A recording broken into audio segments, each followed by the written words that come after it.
Hello, guys. Today I will be telling you how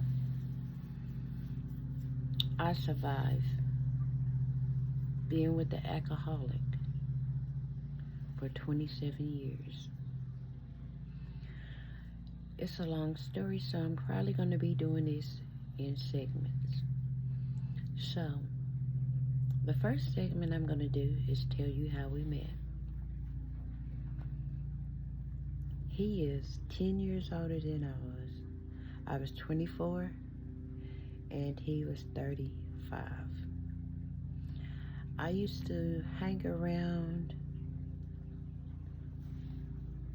a house that he used to hang out around, and I always thought he was much older than me. Even in that time, he used to try to talk to me, and I was 18 then, and I never would talk to him because every time I went over there, he was drinking. He used to always say, "Have a baby by me, and you don't even have to take care of it. I will. Just have the baby." And I used to say, "I'm not having a baby by you, and if I have a baby, why would I give it to you?" So years went by, lost contact of him.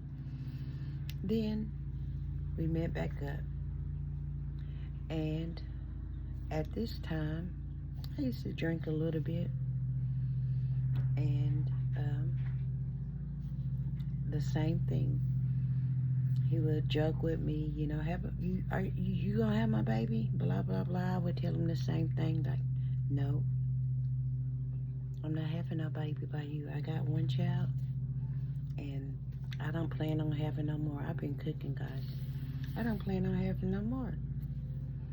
And so, one thing led to another. We started dating, and when we first got together, he would buy me, anything that I asked for, take me to like the horse races, take me on trips, just treated me real good. And we wasn't living together, so I guess that's why I overlooked the drinking.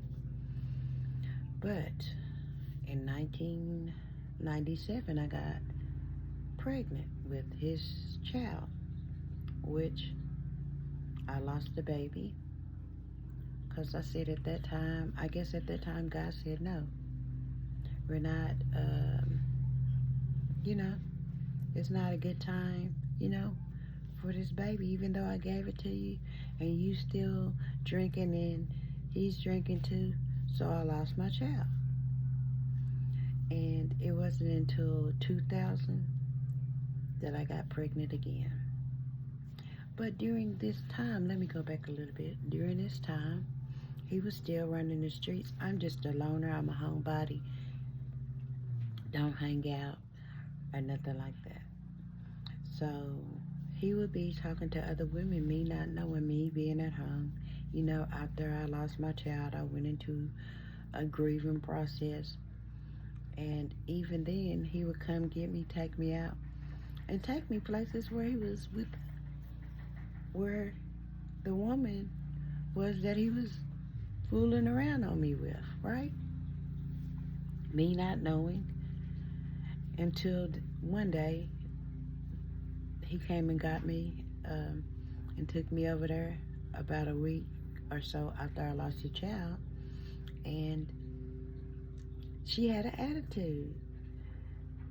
And me, as long as you don't approach me with no attitude, then it's okay. So she had an attitude with him, and the more they drank, I didn't drink because I was still going through losing my child.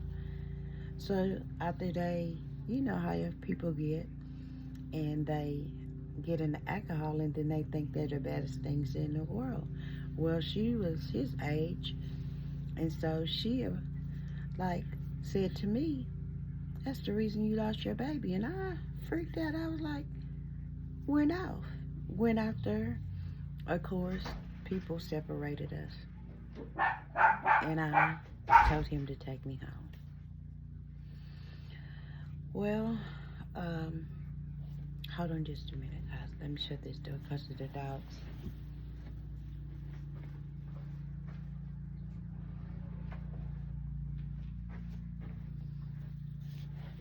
I should have stopped it then, but I didn't because at that time, feelings were involved. So, eventually, he bought a house and asked me to move in. I did. And then in 2000, I was pregnant again. I wasn't drinking at this time because I knew what it caused, right? Mm,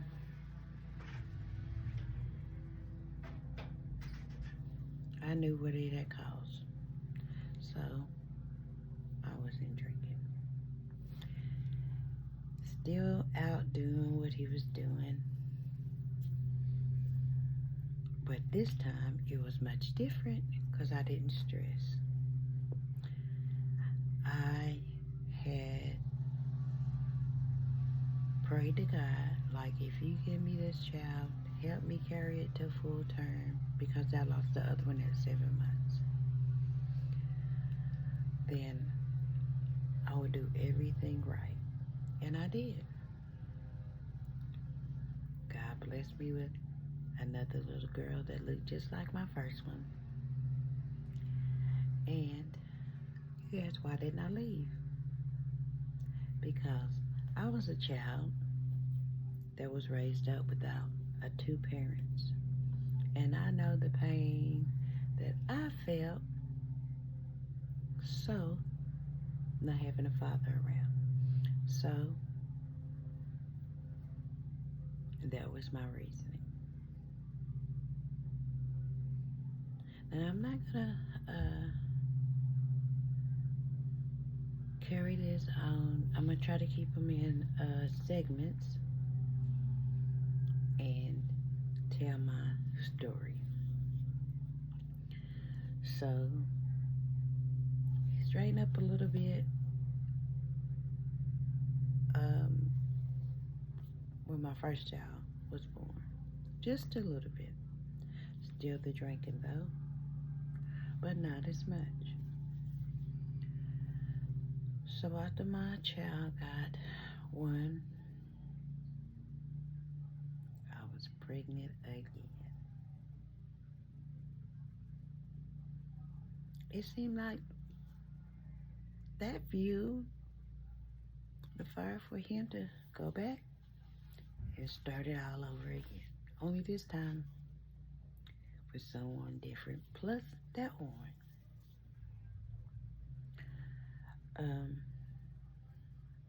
Like I said, I was a homebody, so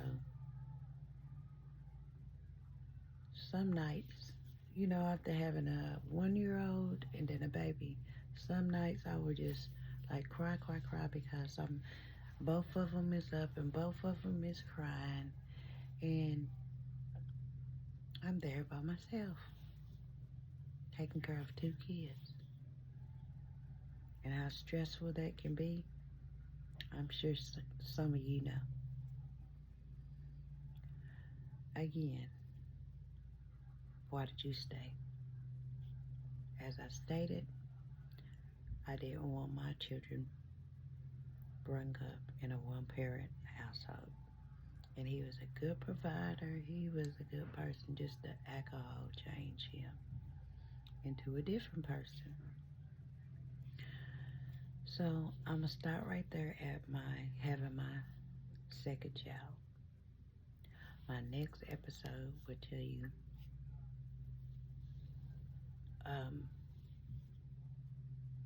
how I cope with dealing with 2 kids and an alcoholic that was cheap.